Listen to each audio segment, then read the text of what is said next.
Comienzo por darte de nuevo la bienvenida y las gracias. Te había dicho que tú siempre estabas ahí entre las personas que queríamos entrevistar en Hoja de Ruta. Aunque esto más que una entrevista es una conversación. Desde hace ya un año y pico, esta es la tercera temporada, te comentaba, porque nos interesa mucho conocer la opinión de una cantidad de actores con quienes generalmente se conversa sobre el país, pero siempre son entrevistas muy cortas, muy breves, sobre alguna coyuntura específica que está pasando. Y pensábamos, y de allí viene un poco la iniciativa detrás de Hoja de Ruta, es que hace falta tener un espacio donde sin presión de tiempo, sin presión de publicidad, claro, es un espacio para el internet, pero estamos seguros que les llegamos al público que queremos llegarle, tengamos el chance de conversar sobre temas con más profundidad y con ópticas distintas.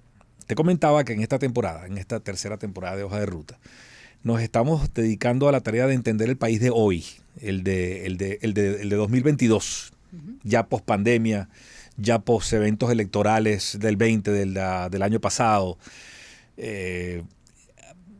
frente a la realidad de que hay una transformación en la economía que no se puede negar, independientemente de que se arregló o no se arregló. Me parece que es una discusión bizantina, pero hay cosas que hay que atender. Porque la preocupación central es que, al menos la que yo comparto con quienes me acompañan en este experimento, es que hay una especie de sensación que por cierto yo no comparto en su totalidad, de que Venezuela se acostumbró a vivir lo que está viviendo, que está saliendo para adelante como puede porque ahora hay ciertas libertades económicas, y que se olvidó de soñar o de pensar en que puede haber un país mejor. Así que no hago muchas más introducciones. Esto es un tema, digamos, que puede ser tan espinoso, pero al mismo tiempo tan amplio como querramos hacerlo.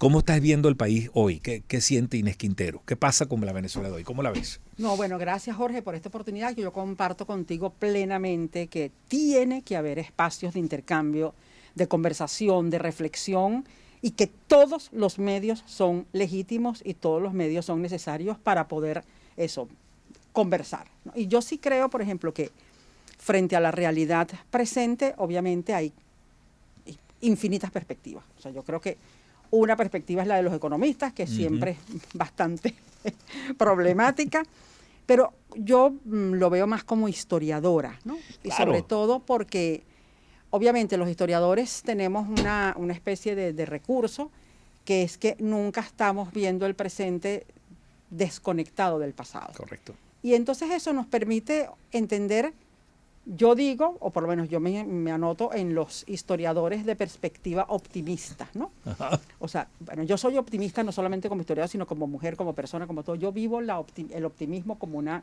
condición de vida.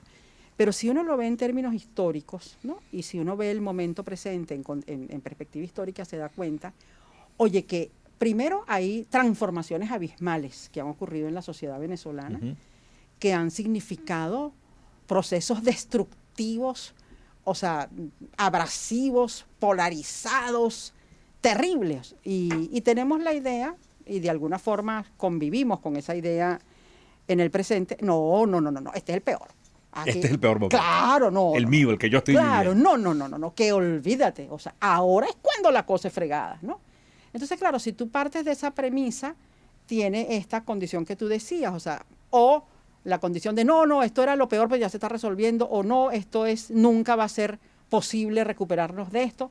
O sea, muchas cosas que son más emocionales y subjetivas que producto de una reflexión que te conduzca a entender el momento presente. Entonces yo, ahí sí se me pone el vicio de historiadora. No hay manera de entender el presente si tú no tienes un disco duro, o sea, que tiene contenido histórico.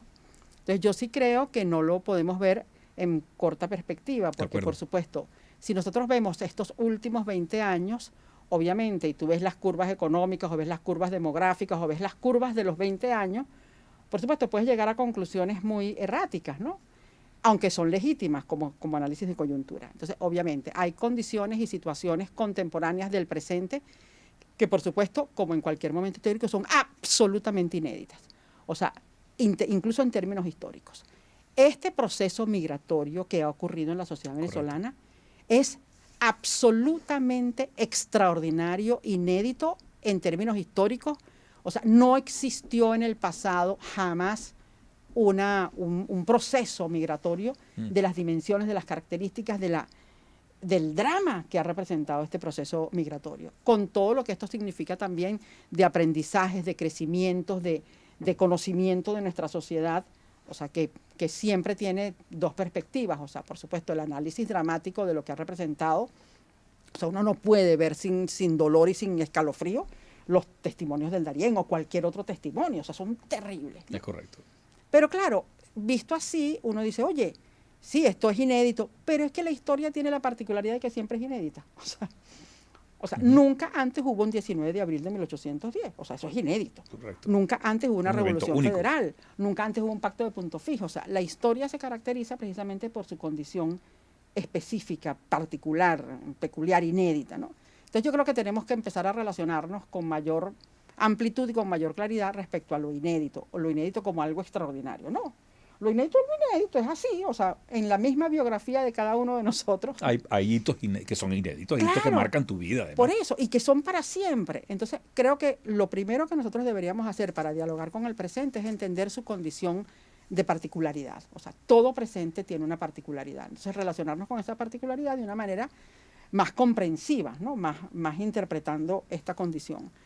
Y creo también que este presente venezolano que se nos anuncia tan diverso tiene elementos que nos permiten remitirnos a otros momentos de la historia que han sido, digamos, que han sido complejos y que han tenido características que podrían servir para hacer analogías, ¿no? Porque algunas referencias analógicas. Claro, porque nosotros los historiadores en eso somos furiosos. Esto no se repite. No, que la historia se repite. No.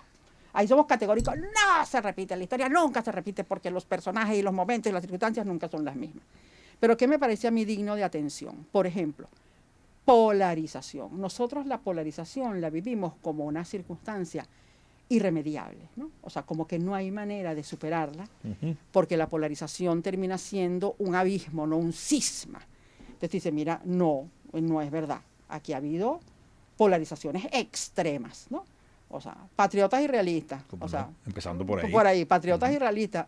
O sea, de discurso polarizador, el decreto de guerra-muerte, más polarizador que eso, y ninguno tiene razón, no lo había pensado, es tal cual. Claro, o sea, aquí hay unos tipos que son malos y somos otros tipos que somos buenos. No me importa dónde hayan nacido. Claro, oye, y eso está en el disco duro del venezolano.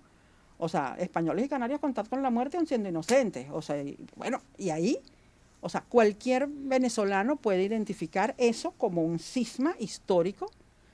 Y eso se resolvió. O sea, y no fue que se resolvió por la vía del desconocimiento, no. Cuando aquí se decidió que había que construir el país, ya Bolívar bajo tierra y todo lo que representó la construcción del proyecto. ¿De la República? Claro, de la República, de manera ininterrumpida. A partir de 1830, allá había quienes habían estado echando tiros del lado allá, los que habían estado, los que se habían enriquecido, los que se habían empobrecido, los que habían saltado la talanquera una y otra vez. Bueno, y eso se hizo con todo el mundo. O sea, ahí no fue saca factura, que mira, qué tal. Y nació la República. Y ahí fue la República. Cuando uno mira, hay una cosa que no tenemos muy presente, una cosa que se llamó la Sociedad Económica de Amigos del País, que fundó Páez en 1829. Cuando tú ves la lista de los fundadores de la Sociedad Económica de Amigos del País, eso está, eso no digo yo el foro cívico, ahí está. Todos, o sea, es que no había manera de que no fuera de otra forma, ¿no? Y ahí había civiles, militares, notables, comerciantes, agricultores, tránsfugas, todos. Militares, ¿no? Claro, de todos. Y eso se fue agrupando, ¿no?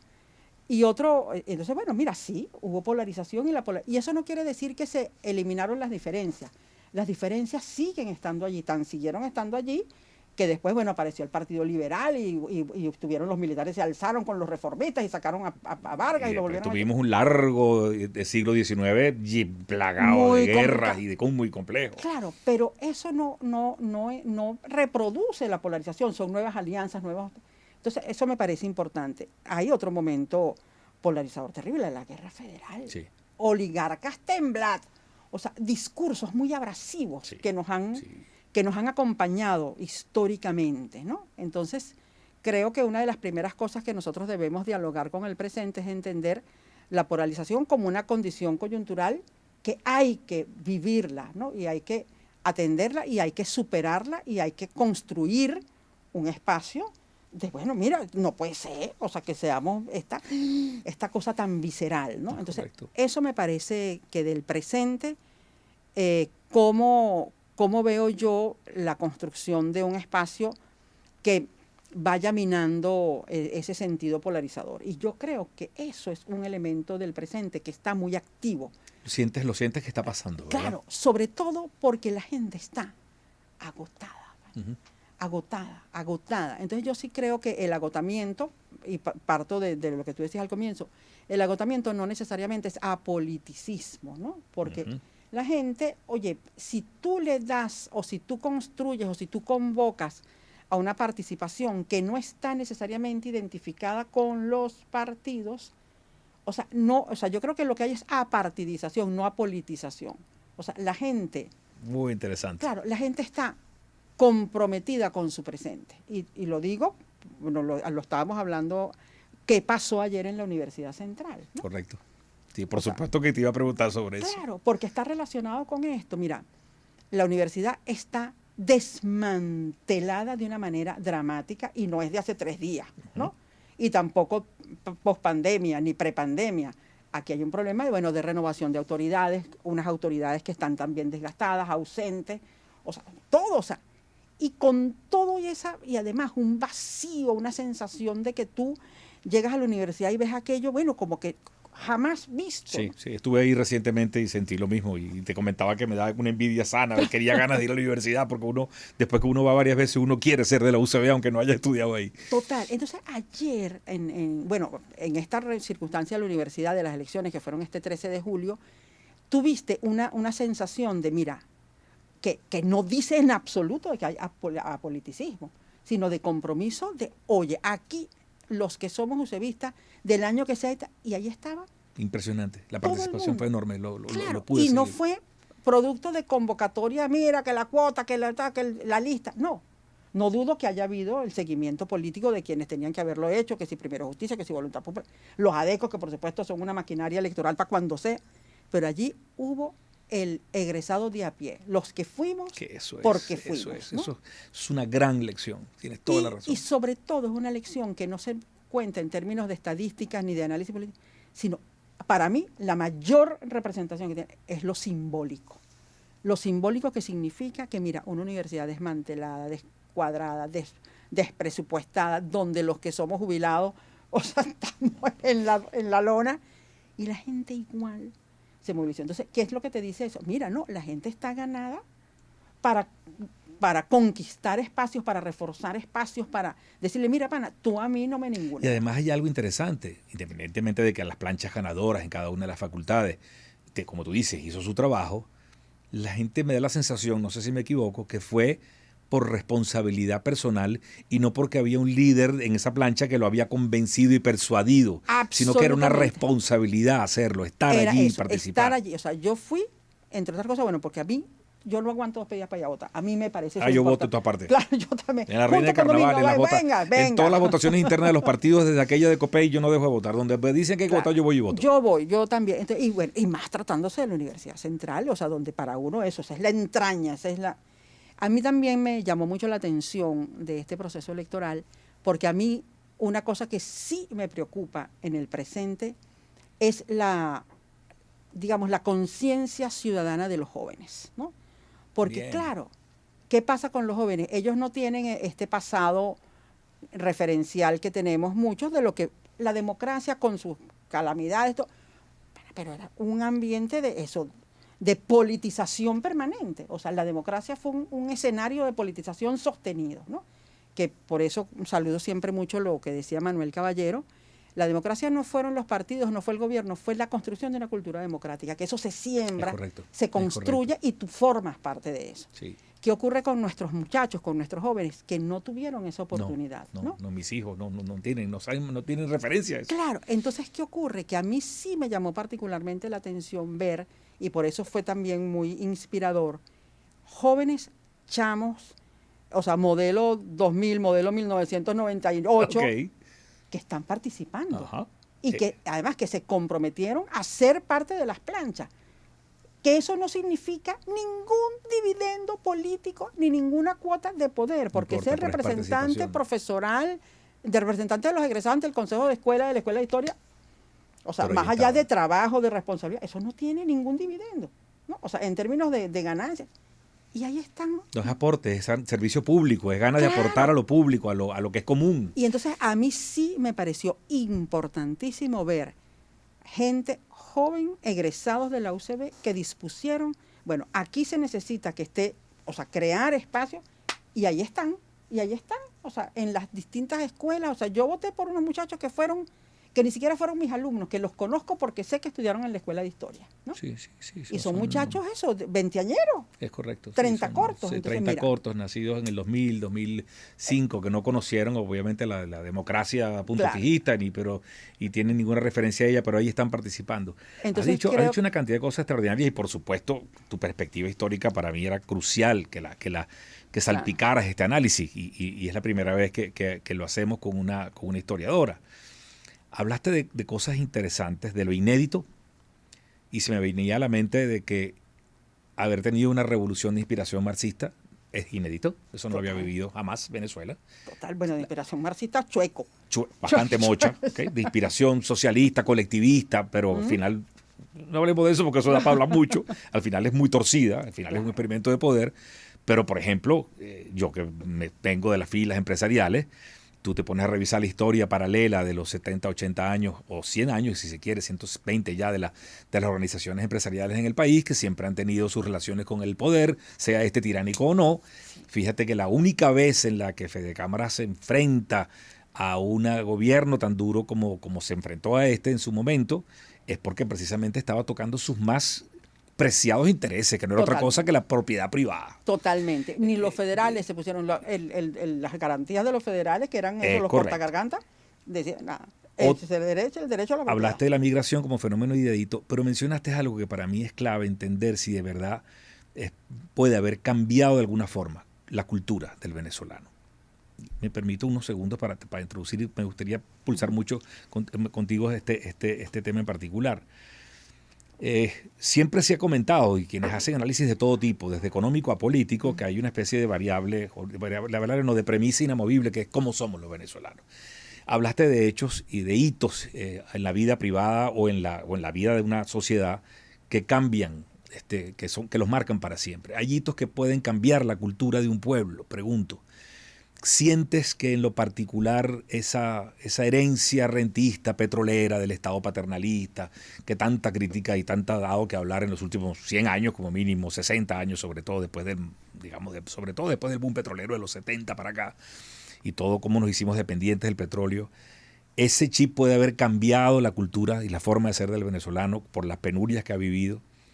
¿O tan pronto como alguna retroceso o algún estado de nuevo que sea rico comience de nuevo a dar prebendas, enseguida va a estar desde el empresario, el trabajador o cualquier ciudadano listo para que el papá de estado le dé el maná y lo haga vivir bien?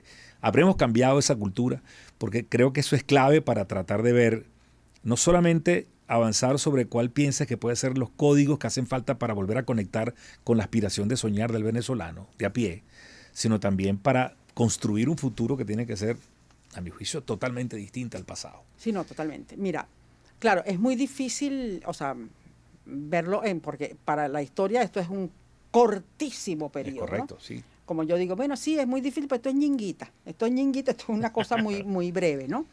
Y yo creo que también ha sido muy dramático porque esta cultura, eso, de la dádiva del Estado, ha tenido en este periodo una exacerbación monstruosa. No tiene parangón, es correcto. Monstruosa, ¿no? O sea, sobre todo porque, bueno, ha sido, o sea, todo lo que sabemos que el Estado clientelar no es una creación del chavismo, obviamente, es una creación que incluso se remonta no solamente a la Venezuela petrolera, ¿no? O sea, pero bueno, en cualquier caso sí creo que esta condición de la renta petrolera, y en ese sentido creo que verdad que los trabajos de Diego Urbaneja son extraordinarios, ¿no? La renta y el reclamo, porque es la renta y dame, Sí, dame. sí. O como decía Cabruja, dame, toma, ¿no? Ajá. Pero yo sí creo, y Jorge, en verdad que es un tema bien sensible, ¿no?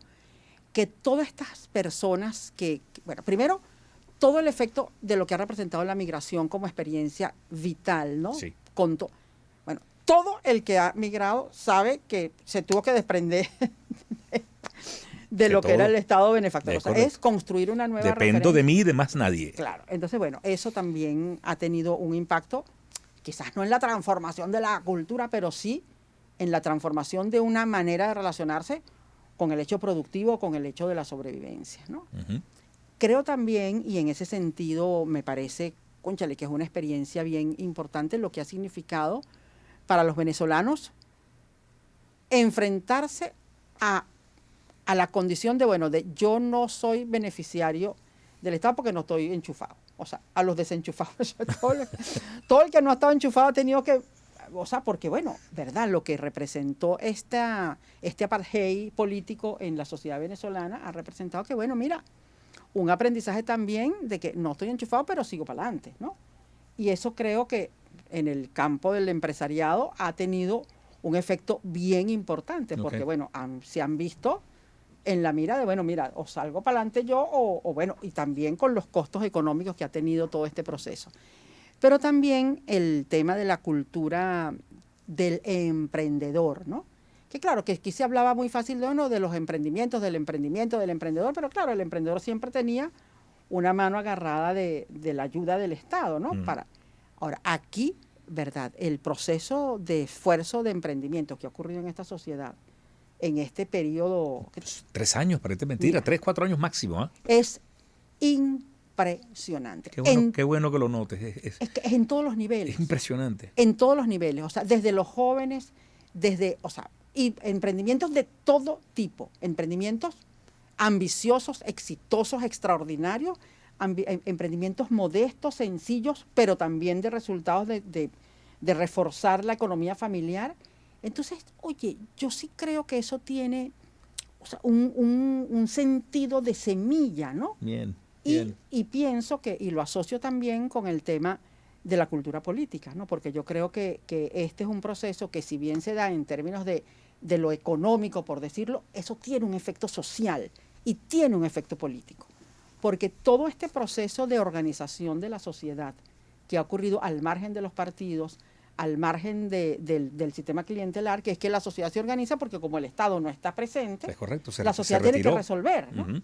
Entonces, eso ha creado un sistema de tejido social que no existía, porque los partidos habían ocupado ese tejido social. Correcto, ¿cómo no? Entonces, mira, a cualquier parte del país que tú vayas, hay un tejido social que está claramente expresado en lo que ha significado la experiencia del foro cívico, ¿no? Sí, coincido contigo, que por cierto es un experimento que yo sigo y respaldo y me alegra mucho. Sé que tiene, como en toda organización y más naciente, diferencias a veces internas, pero es completamente plural y levanta roncha. Pero claro, bueno, pero fíjate tú que ahora con este esfuerzo que están haciendo, y ahí, ¿verdad?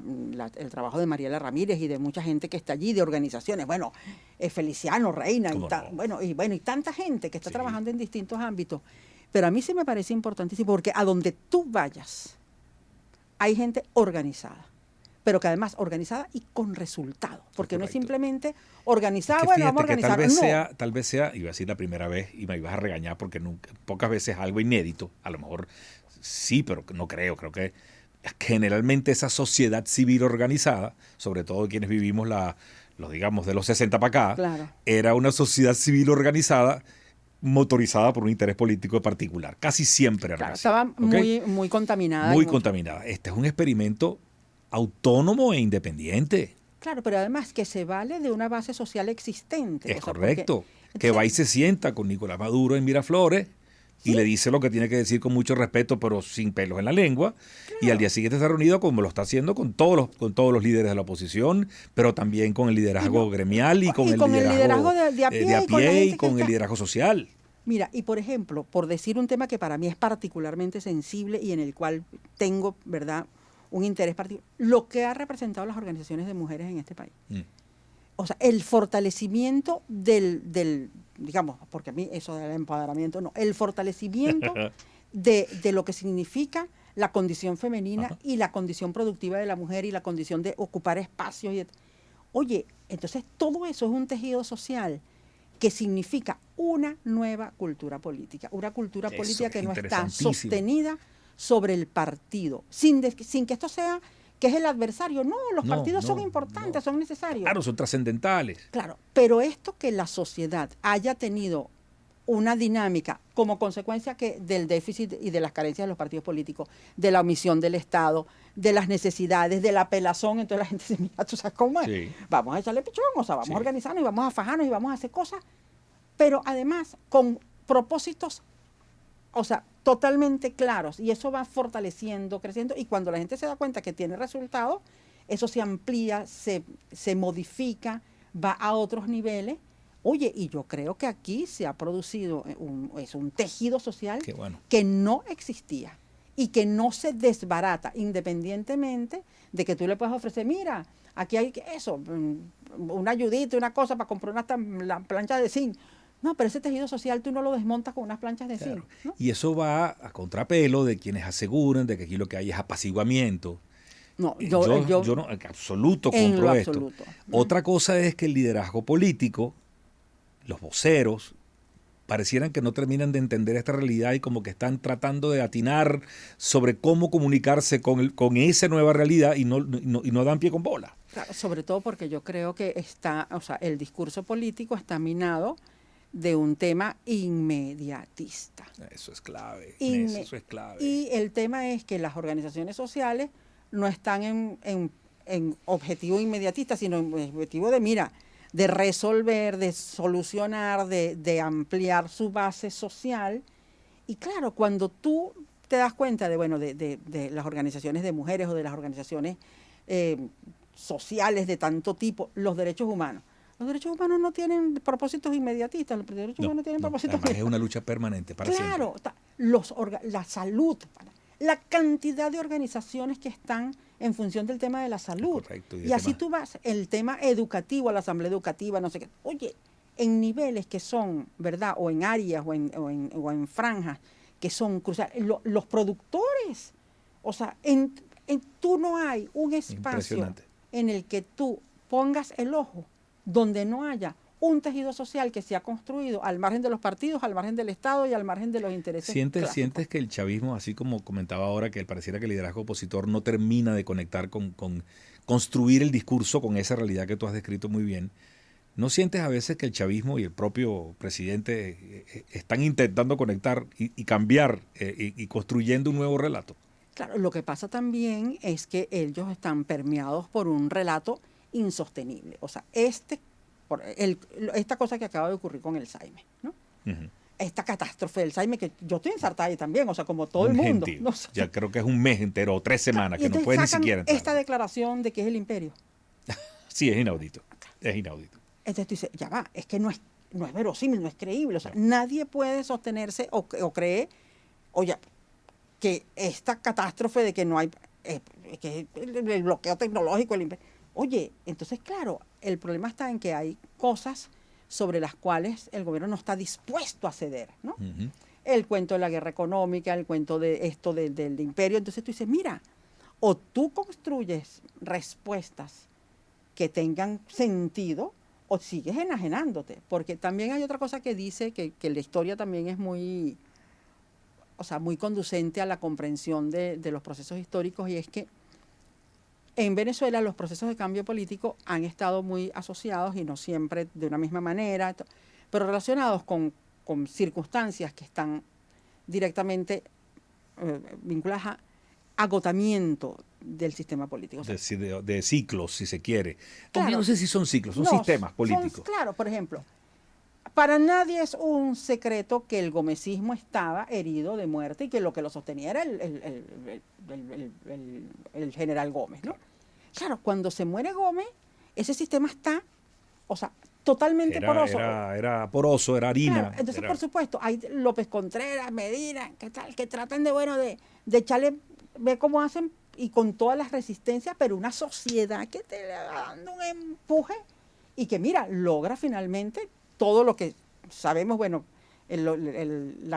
digamos, convertir al ciudadano de a pie en ciudadano activo, todo lo que eso significa. Pero obviamente hay una descomposición que demanda un movimiento que... Claro, claro.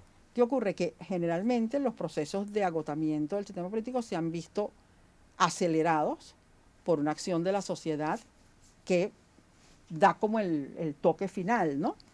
Entonces yo tengo la impresión de que aquí parte del proceso es que, por supuesto, nosotros es evidente el agotamiento de una oferta política que no han logrado, o sea, que no ha logrado dar respuestas a la totalidad de la sociedad y que a quienes le condujo dar respuestas cada vez se las da menos, ¿no? Correcto, sí. Ahora, el drama es que no han logrado constituirse una fuerza social con la suficiente solidez, musculatura y discurso, y ahí vamos a la narrativa, que permita, cohesionar o sea, capitalizar ese malestar. Ese descontento, ¿no? Ese malestar.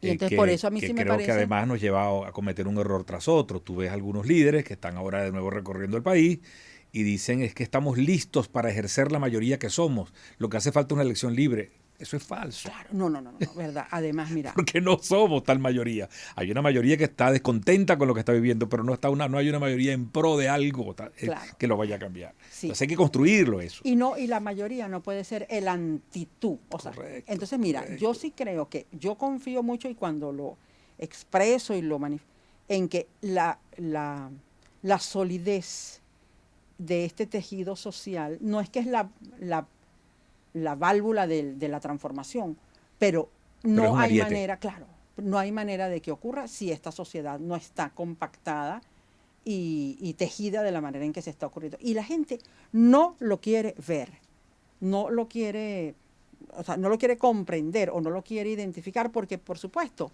hay unas maneras que forman parte de otras prácticas que no dan cuenta de esto de una manera tan visible, porque además no son visibles. Es correcto, no son visibles. No son a veces visibles. Tú escuchas algunos voceros, políticos o no políticos, incluso algunos analistas, que tú los escuchas y dices, bueno, Venezuela, sobre todo quien no está aquí, dice, debe ser una suerte de 2 o 3 burbujas encerradas y millones de enajenados que no saben ni qué son, ni que no tienen rumbo y que no... No, hay una organización, total, incluso en los sitios más apartados del país, que es impresionante. Y siento que además el haber podido entender que había posibilidades de salir adelante con esfuerzo propio, con esta pseudo apertura que hemos vivido, hizo del individuo de unos cuantos cientos de miles de venezolanos menos dependientes de la dádiva. Claro. Y yo siento que ahí hay una oportunidad de movilización política. Y de movilización social. De movilización social y de sentido de futuro. Ahora, que eso borre, o sea, ninguna cultura es pura, ¿no? Y claro, yo no tengo la menor duda, ¿verdad?, de que aquí la potencia de este Estado poderoso que creó, o sea, una dinámica clientelar, pero monstruosa. Bárbara, monstruosa. O sea, eso tú no lo... Mira, es muy difícil borrarlo, erradicarlo, que desaparezca de un todo, pero en lo que yo confío es que, mira, son fuerzas que conviven, ¿no? Y que van estableciendo la diferencia, ¿no? Entonces, a mí, ¿verdad?, me da muchísimo dolor ver todavía lo que significa para mucha gente, y yo entiendo.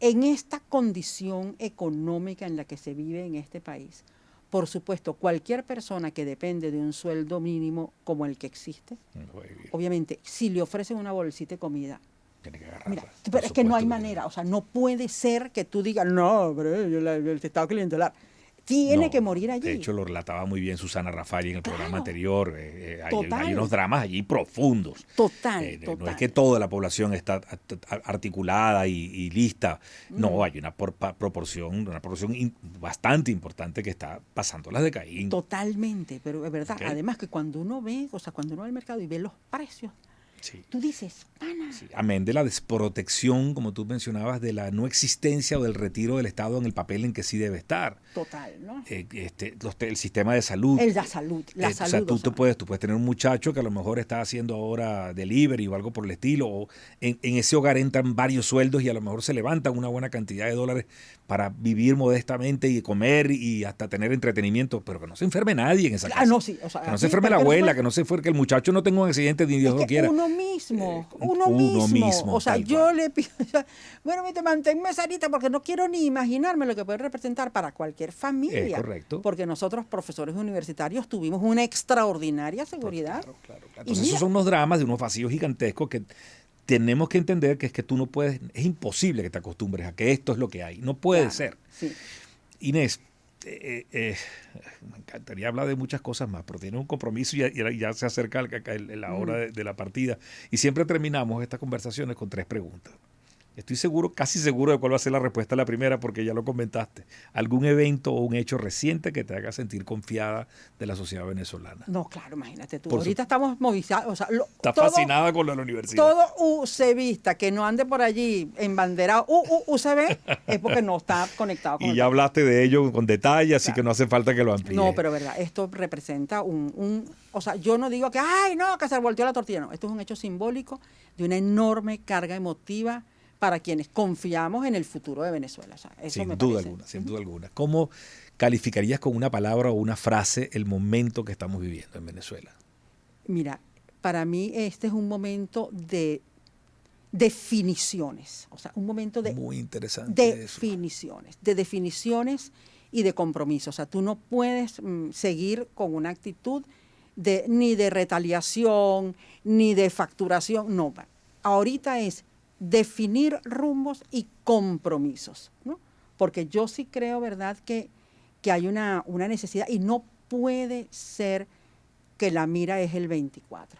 No, mira. No eso podemos seguir teniendo una vista tan corta. No, ¿verdad? no, verdad, yo me resisto a que, no, que esto es... No nos dio chance de hablar de eso, porque además el bienio 24-25, que en el 25 hay una elección importantísima en el país, tiene que darle la idea de que es un continuum, que el país no se acaba el 24 y tampoco el 25, sino que puede ser justamente, sobre todo el año 25, un momento crucial para un nuevo juego político en el país. Totalmente, o sea, yo creo, ¿verdad? Y entonces eso implica que no puedes ver a corto plazo. O sea, si esto de una vez más se reduce al cortoplacismo electoral, y por eso pienso que es de definiciones, o sea, la definición es, mira, esto es hacia allá, en esta dirección, fortalecimiento de tejido social, de construcción de ciudadanía, de estas cosas que estamos hablando, o sea, bueno, lo electoral sí está allí, pero eso no puede ser la única agenda. Qué bueno, ¿no?, que lo digas, Inés, no, totalmente. Porque siento que eso está en el centro de la discusión y de hecho la pero próxima... el centro de cierta discusión. Sí, bueno, no la acaparada por la discusión política y claro, como todo está centrado allí. Qué bueno que lo mencionas,